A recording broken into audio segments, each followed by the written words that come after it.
Tiffany, Matt, KJ, and Aaron. So let's meet these wonderful young actresses, two other members of the cast, and the amazing creators behind this new bit of sci-fi magic. First up, creators and series executive producers Brian K. Bond and Cliff James.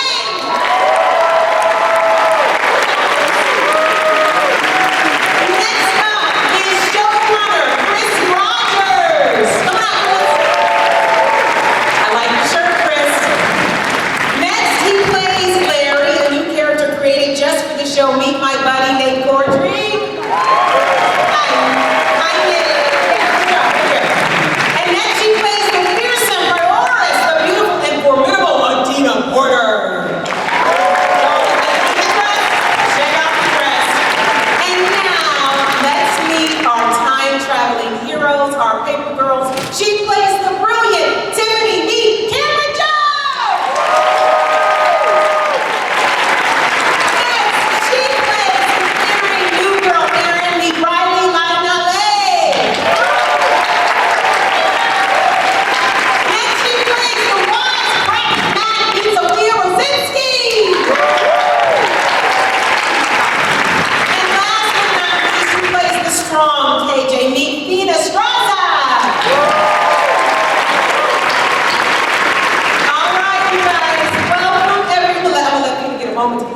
I'm glad you took us close and see that wonderful outfit. Okay, everybody. Brian and Cliff, I'm going to start with you. Where did this story originate? Why kids? Why the 80s? Why time travel? Yeah, well, I grew up in Cleveland, Ohio. So did I. All right, Cleveland. And yeah, when I was a kid, there was one summer where all of the paper boys who delivered our papers were suddenly and mysteriously replaced by paper girls. And I thought it was so cool that there were these badass 12-year-old children that were allowed to go out at 4 in the morning to deliver bad news to grown-ups. I thought it was awesome. And it was so interesting because they were sort of the first of their kind, but also the last of a dying breed. And I just thought, oh, these would always be an interesting protagonist for a story. And yeah, it's been thrilling so far. Yeah, and you know, another interesting thing about it was to have 12-year-olds as the leads. And I think when you're 12, it's the first time that you start asking this really important question of, you know, who do I want to be? And that sticks with you throughout, and you know, you keep trying to answer it and figure out, you know, for yourself as you get older. So there are two different factions, the STF and the Old Watch. Can you two explain the difference between the two and how they feel about time travel in general? Yeah, I guess the sort of, we have two groups, and there's one that's very passionate about time should not be changed. Whatever happened is meant to happen. And there's another group that says, no, screw that. If we have the capability to go back and make something better, we can. And we like that there's not really good guys or bad guys. They're just different perspectives. And these girls sort of find themselves caught in between this incredibly complex conflict. Hey, Chris? How did you go about adapting the source material for the screen, and what were your North Stars? It was like, I have to adapt this amazing material. Were you like, I gotta get this? Oh man, well, the first thing is, you know, don't blow it. It's Paper Girls, you know, and it's so beloved, and rightfully so. And I don't think you do an adaptation unless you think there's deeper to go. And Paper Girls has to happen necessarily in comic form over a couple of nights very quickly. But I think there are these scenes and these moments implied just outside the panel that we felt like with a TV show we could sit down in and go a little deeper in over 8 hours. And so, you know, I think everything that people love about the comics will be there, but hopefully we'll surprise you with some of the things along the way as well. I'm going to get to these amazing, talented young actresses, but I want to go to the old guard first, my peers, the journeyman actors, Adina and Nate first. What made you each want to get involved in the show? I auditioned and they said yes.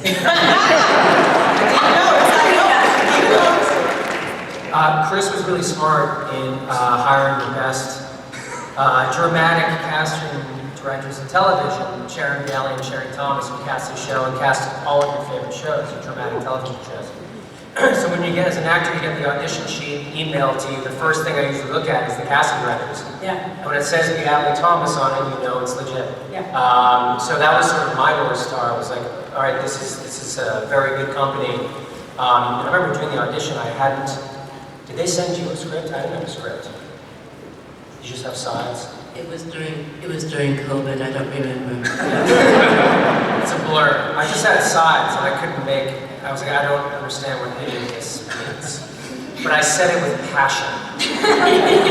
So here I am. Ladies, talented, beautiful, wonderful, formidable ladies. Let's give these ladies a round of applause. You can bottle their youth and beauty and talent. I heard you all met on set, and that's how you bonded. How did you go about getting to know each other? Because you have to be together on just about every scene together. So how did that go for you guys?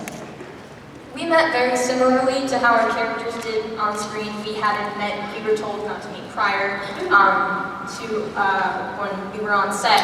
And so, you know, when we met for the first time, there was a bunch of cameras, like they wanted to do this very special moment. So we were like, hi, it's so nice to meet you. And yeah, ever since then, it just kind of clicked and we became really good friends. And it feels as if the characters got to know each other more on screen. We as actors did as well. And a lot of the times, it felt like there were 8 girls rather than 4. It was us and the characters that we played. You want to get in there, Cameron? You want to say something? What you got? So you want to get in there and share your thoughts about it? I mean, sure. I mean, we bonded over ice cream a lot, I would say. That's one does. Because every weekend we would like go out to get ice cream for every major or minor celebration, and even just because we wanted to hang out. And then when we were on location, on the farm actually, our producer bought us laser tag guns, and we played laser tag on the 2nd floor of this hotel. And nobody was there, but we were worried we were going to get kicked out because we were yelling and we were flipping and we were running through the hallway. But I feel like all those little experiences together really helped us bond and our characters' friendship grow in the show. I hear there's a clip that we can see of this bonding. Yeah. Yeah. So Erin, she grows up in a very sheltered home, and she's really trying to figure out where she fits into this homogenous suburb of 1980s Ohio.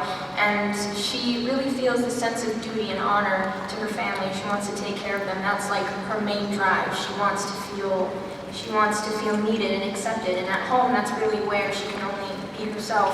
And the reason why she starts the paper route is so she can feel a sense of freedom and that sense of self-reflection. And when she meets the other 3 girls, she's just in awe. She so badly wants to be friends with them. And especially with Mac, she sees this tough girl and is like kind of fangirling over her. Yeah. Hey, Hello. KJ is set up as a rich kid, as we all saw. Can you tell us why she's on the paper route? She has money. Right. KJ comes from a very wealthy family and clearly does not need a few extra quarters from a paper route. But she feels the pressure of her family and especially her mother kind of, forcing her into this box that she doesn't feel she fits into.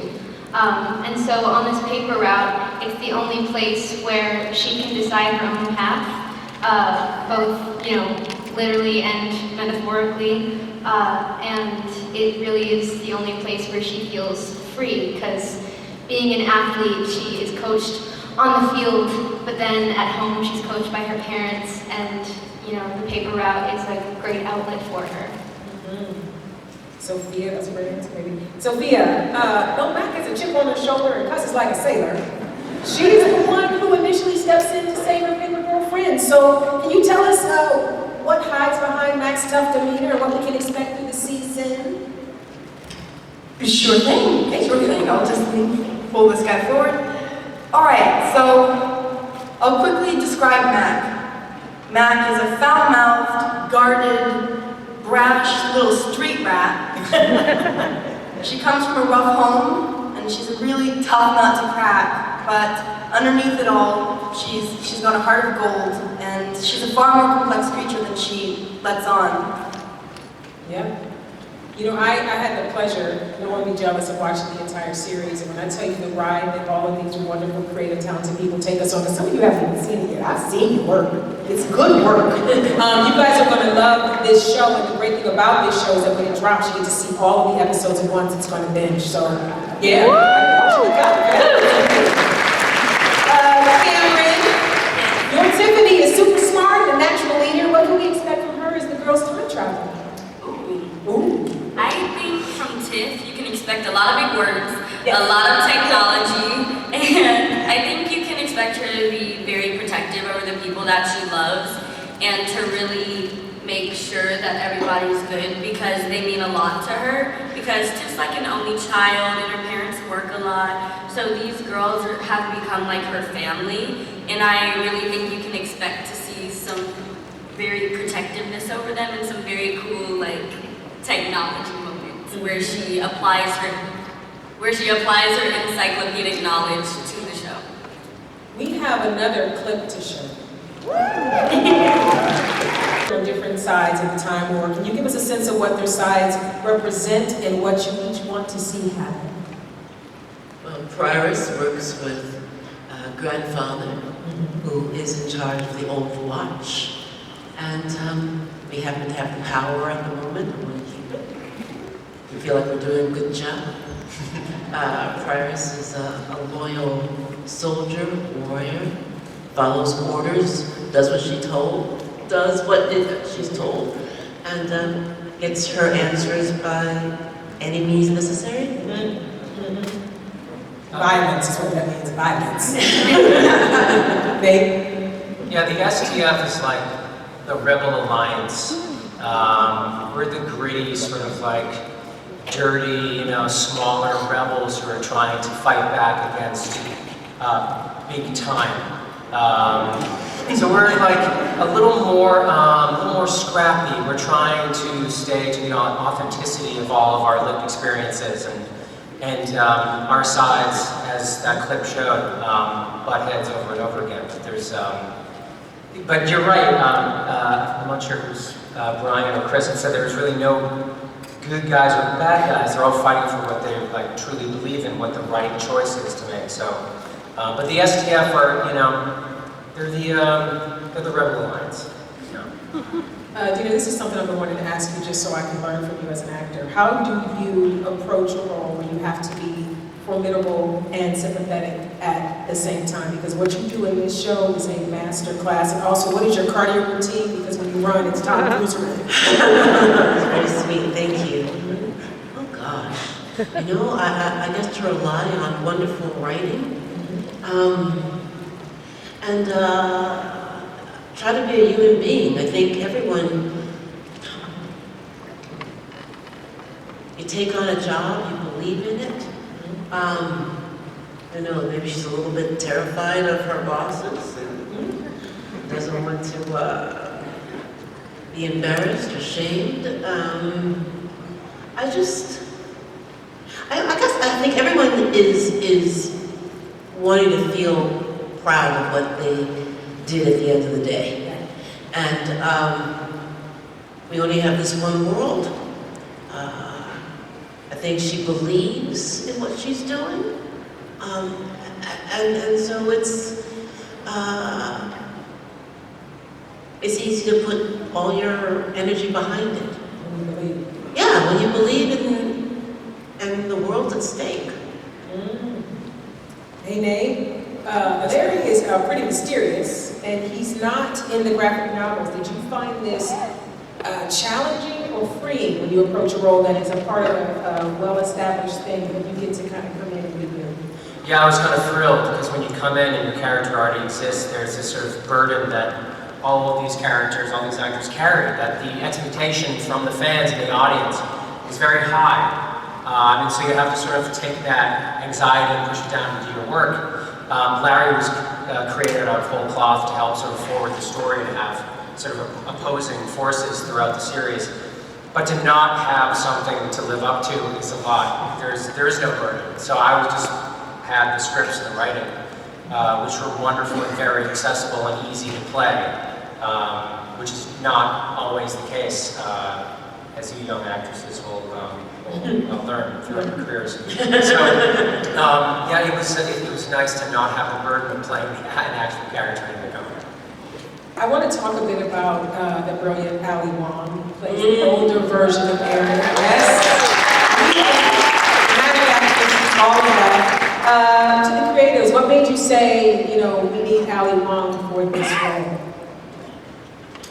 I think this show has a way of attracting fans of the comic, and Ali Wong comes to us honestly that way. She was given the comic by Jason Mantzoukas, who is also in this. Also, series. what's grandfather?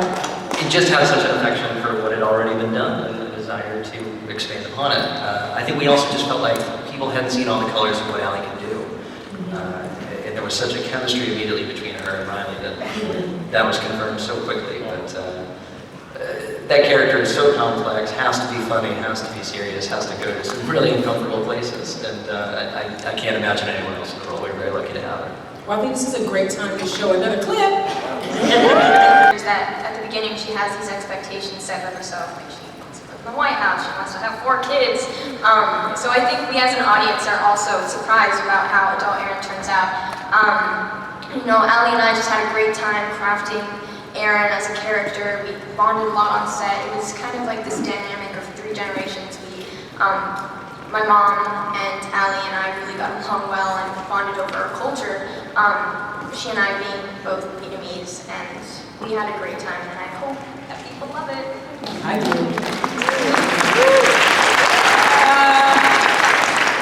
To the 4 stars of this show, if you could time travel anywhere else in your life, would you want to go back or forward? Is there a certain time in your life you'd love to get in there? Back in time. Yeah. Well, I feel like for 4 girls, and especially she and I, girls of color, it'd be kind of hard to go back in time. Yeah, I think it'd be fun. Hit a disco in the 70s, maybe. I'm going to say April of 1927. Oh, that is very specific. That is so specific. There is. I'm going to go pop by and see how my 2 grandparents are doing. On my mom's side, they were just born around then. And then I'm going to have to try to hitch a ride to Eastern Europe, check in on my grandpa, and then stick around until 1935 for my other grandma to be born. To be able to catch it when she comes out. Such a great answer. I'd probably go with Riley to the 70s, around that time. I really like the music, and they've got nice pants. I'll go and check those out. What about you, Cameron? If I went to the past, I'd probably go to like 95, 99 in that range. That's the past. Tupac, they had Aaliyah, they had That is the past to you. Go on there.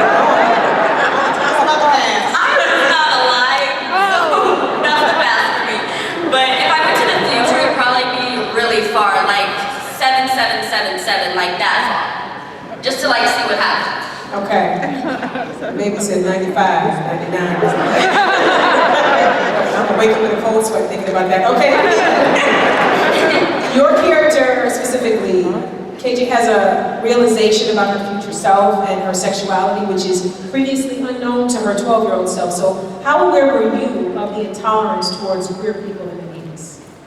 Well, first of all, the entirety of the 80s, our show does a really hard, we really make sure not to glorify it because the 80s were not the best for a lot of people. That's right. But I've definitely been aware of that my whole life. My mom has told me that her teachers would say in her health class that HIV and AIDS were God's way of cleaning house. And I mean, it's still prevalent today. And even when I watch old Disney shows, just like the homophobia that circulates in television and movies and just clearly the pop culture of the time, it's very apparent. And so with approaching KJ's story, I know that her arc is very important to a lot of people. And so I wanted to make sure that I approached it very delicately and,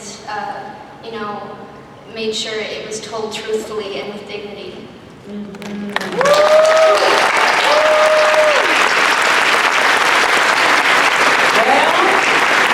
That character is in the right hands. We know that now. I think it's time for another clip. Let's see, guys. This is a general question. We're going to get to you guys in a minute. So if you have a question, try to find where that little microphone is and maybe start lining up because I'm coming to you guys in a little bit. If you were, this is for anybody, if you were sent to 1988, the ancient past, what modern convenience would you guys miss the most? Hold on. Air fryer. Say it again. What I missed, what you say? An air fryer. You better say that. I actually won an air fryer today. Oh yeah. Air fryers are amazing. Who else is getting in there?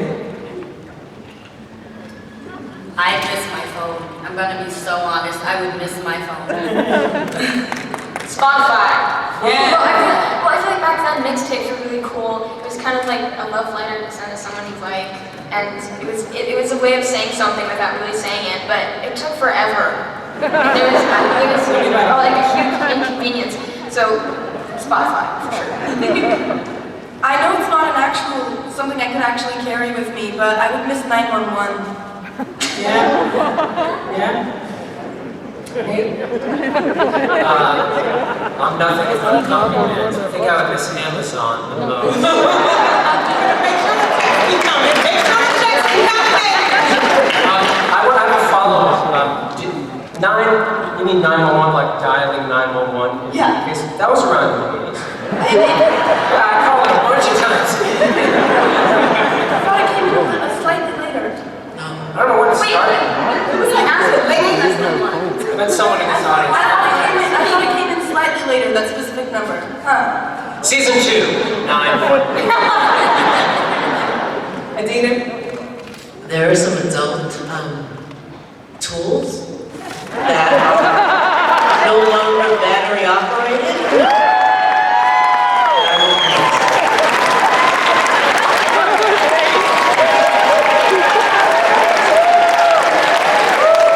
Which you can find on Amazon. If someone had paid me $1 million to pick what Adina was about to say, now I have been that. Fellas, at the end, you have some minor conveniences that you would miss? I'm not gonna try and follow that answer. You're a writer, come up with something good. The same answer.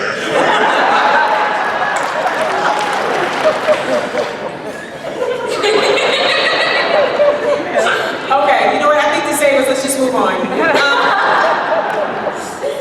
I want to give the audience a chance to get in here and ask some questions. Who has a question for this wonderful panel? And girls, here we go, come on, Mindy. Get in there. Oh, she's got a little paper girl bag on. Hi there, I'm Justice Mack. Hi. I don't know if we're going to get to see the other paper girls as adults, but I was wondering from everyone but Riley, sorry, if you could choose who would play the actor of you as a grown-up, who would you choose? I'll jump in. I'm gonna say Carol Kane. Riley's an old soul. This is an old soul. David, Yes, you're next. I would say Lupita Nyong'o. What'd you say? Yeah. Wait, what'd you say? I said Lupita Nyong'o. I mean, I'm standing right here, Cameron. Okay. Miss Yvette Nicole Brown. I'm inviting my ex, Miss Yvette Nicole Brown. All right, You can be my cool aunt. okay, I'll be My cool aunt. Come on in life, it's fine. All right, anyone else want to get in and choose? I'd say Julia Roberts. Yes. Oh yeah. Yes. Riley? Oh, I think Jake Gyllenhaal for me. Yes, okay. I see it. I see it. Rob Corddry. Whoa. I think you might be onto something. exactly. It looks like you even. You have one, dear? No. No? Okay. I'm a working mom. I'll play You myself. better say age up. I'm gonna play myself. Next question. Hi. It's very nice to meet you, girls. Nice to meet you. You're absolutely adorable. I just wanted to let you know, I was a paper girl.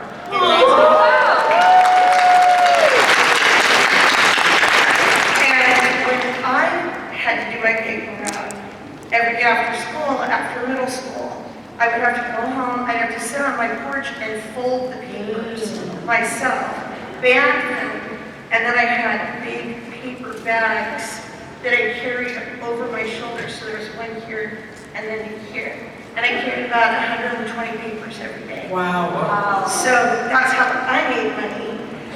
Anyway, it was up and down the hills in El Cajon, so it was really physical. So what my question for you is, have you ever had any experience having to fold and band your own papers? And also, I can see that you're on bikes. Did you do any kind of special training for that? How did you prepare for the physicality of doing that kind of job? Any question? All the bike scenes were CGI, so they had this huge green screen, and they CGI'd us on it. No, we did it all on our own. How dare you? Yeah. Actually, what we did was something very unique about the way we shot our bike scenes. Normally, when scenes are filmed in any moving vehicle, like a car or a bicycle, actors will be placed on a trailer with a car or a truck pulling them to get a steady shot. But it was really important to our lead director, Georgie Banks Davis, that we were always doing the real thing, so that everything on screen would be very authentic. So we actually got to ride our bikes during our close-ups, which made things a bit more difficult, but definitely put us in the moment more. And to prepare for that, one of our first experiences together was riding around a parking lot with our stunt coordinator, trying to learn how to ride in tandem and, filing into a single file line and turning the corner all together and getting in these specific formations that would be cinematically perfect. And so that's how we maneuvered those. And I know Cameron tried her bike route.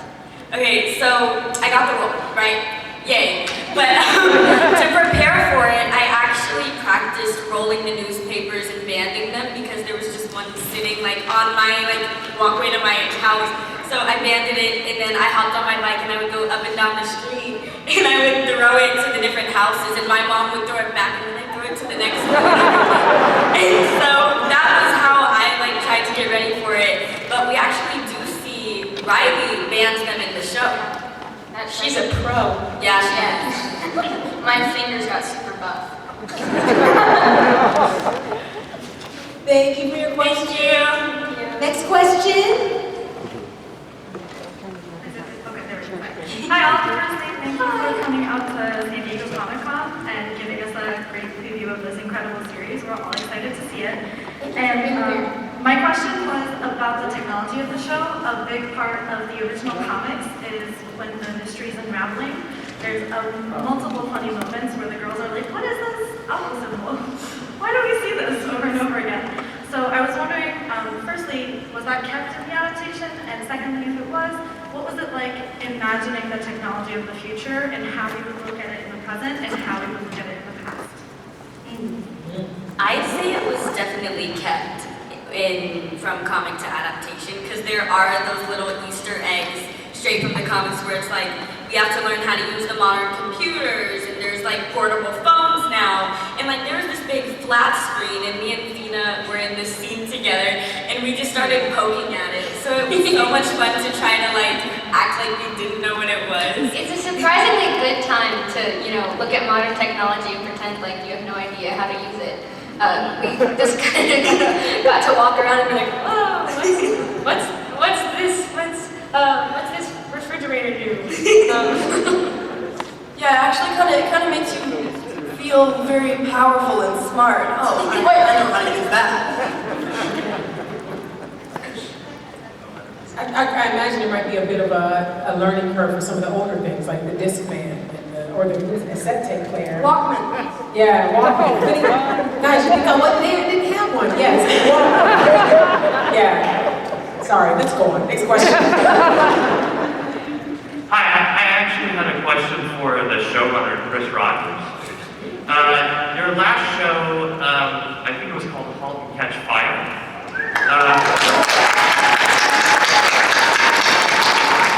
I love that show. I was wondering, what drew you to the 80s yet again? Because that show is also set in the 80s. Well, I felt like we really missed the mark with Halt. We didn't get it right and a chance to do it again. Halt Catch Fire was created in tandem with my wonderful partner, Christopher Campbell, who's here today. I think you go back to the 80s because, for the same reasons that I'm sure these guys did, which is I think all artists now kind of getting back to those first fundamental images that kind of touched you when you were young, and I think that was a really kind of vibrant time for me, and I know you guys drew a lot of personal inspiration from people you knew in this moment, kind of, that moment in Cleveland. I do think there is always something about where you come from that gives a story a reason to exist, and at least for me, that helped make it personal. Frank, I don't know if you... Yeah, I think we watch a lot of fiction about the 80s that feels sort of viewed through rose-colored glasses. And Cliff and I lived through the 80s, and it wasn't always so awesome. So I think we wanted to do something that was sort of anti-nostalgic.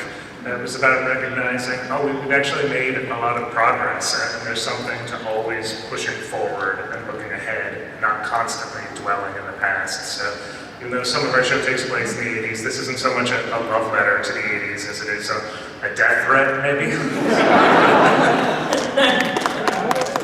Thank you, huge fan, Chris. Thank you. Next question. This question is for Brian. By the way, I was a paper boy in the 90s. Hey! Part of the last group of kids that got to do that in my area. Way back when. Yes. So, I read the Paper Girls comic. I loved it, right? I just want to know, how do you get all the ideas for the complex layers of plots that you have, like Paper Girls, Saga, all the things you do? Thank you. I get them all from my artists who I work with and steal all of the credit. I remember early on when I was telling Cliff that, I had this idea and it was going to be a time travel adventure. These characters would get to go to prehistoric eras in the future, and Cliff was like, well, they're going to get to meet themselves, right? And meet themselves at our age. I was like, oh, shit, I hadn't thought about that. And it was so immediately unlocked what the story was going to be about. So, no, just all credit to Cliff and his brilliance. Check is in the mail. We have time for maybe 2 or 3 more questions, so here's one more. Hello. Hi. I have a question more for Brian and Cliff. When writing the series and sort of looking at what, growing up queer was like for kids in the 80s with obviously the rising AIDS crisis and everything, what made you guys decide that there needed to be an element of romance between these kids who were growing up in such a tragedy?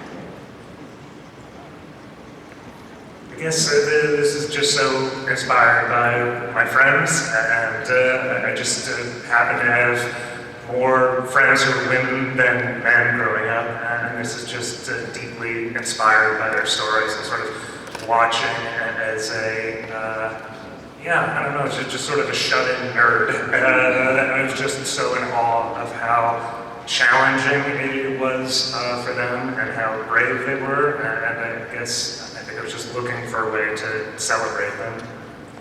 We've seen so many of these kinds of coming-of-age stories featuring boys, going off on adventures. And I think the idea of having 4 young girls be the protagonists really opened up a whole ton of story ideas and emotional places we could go to. And, I think because of that, romance and queer, growing up queer and all these things are possible. And it's the best part about the book for me.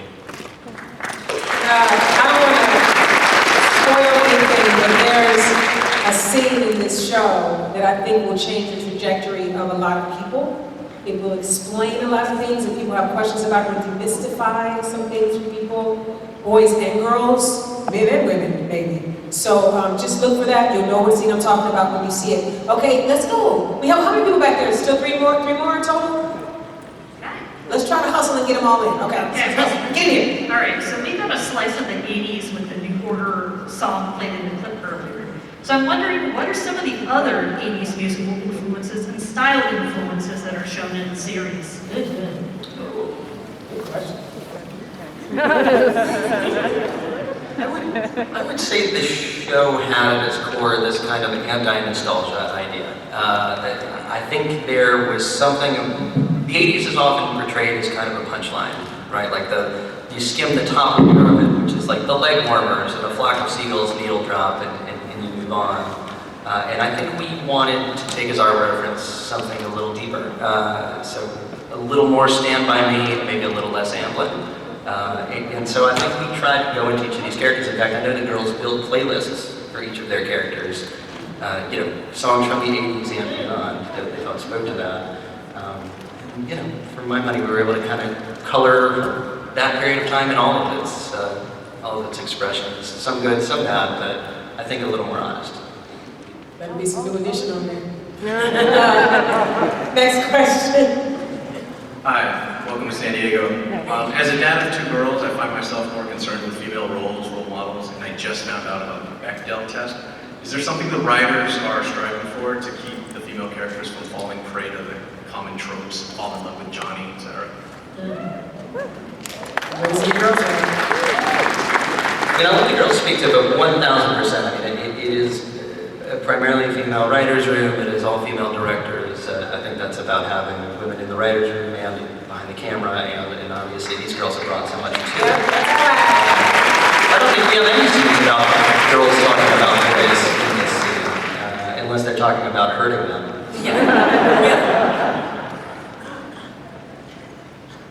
Next question. Hi there. Hi. Came of age in the 70s and 80s. Probably completely obvious. I wanted, first of all, before I ask my question, I want to offer a little bit of support to the young lady about 911 because there's a profound difference between what we had then and what we have now. And now, today, everybody, you have the bat signal right here in your pocket. And if you want to communicate to somebody you need help, you can do it instantly. Right. In those days, if you needed to get to a telephone, it was not necessarily such an easy thing. So I think her intuition actually is spot on.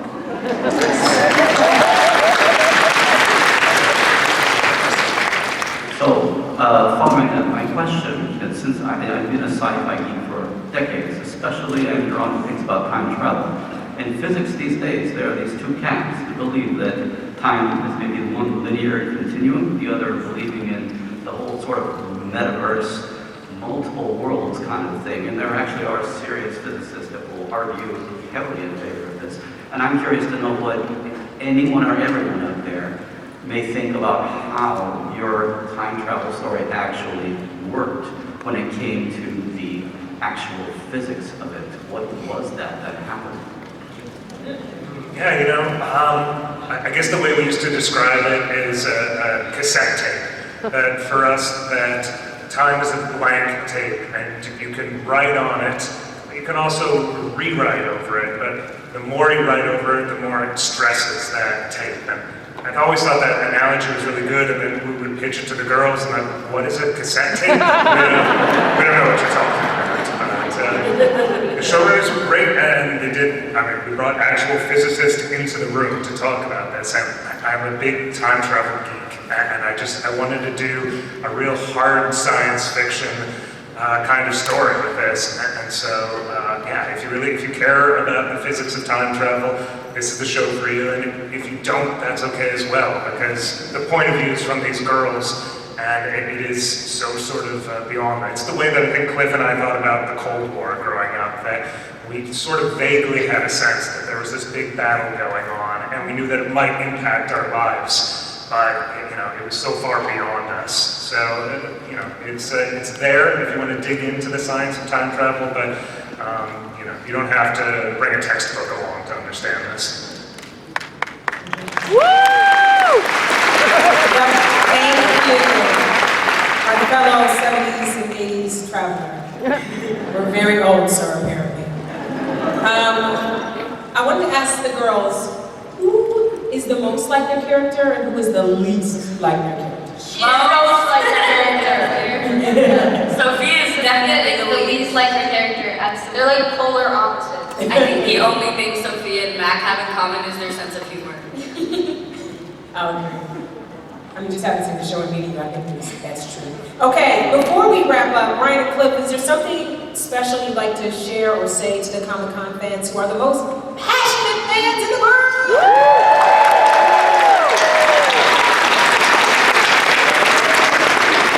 We want to say thanks.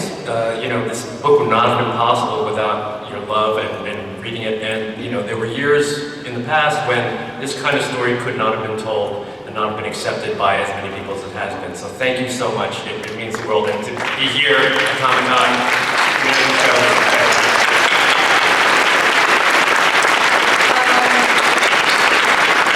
I've been one of the few people to have seen every episode of your show. I binge watched it. It was like, give me the next one, I need the next one, we're right into it. What you have created is a love letter to female friendships. It's a love letter to coming-of-age stories. I feel that everyone is represented and celebrated in this show. These 6 actors, but I want to talk about the former 2, because you know these 2 are amazing. But these 4 sweet babies are going to break your heart. You're going to fall in love. They're going to teach you things. You're going to be thrown back to when you were back in the dark ages, like Cameron said, and you were a child. It's going to make you feel so many things that you forgot about. And I want to tell you 4 ladies, I'm so excited about the journey that you're on. I can't wait to see everything you're going to do in the industry, and I can't wait to see what this show is going to do for you. It is about to change your entire life.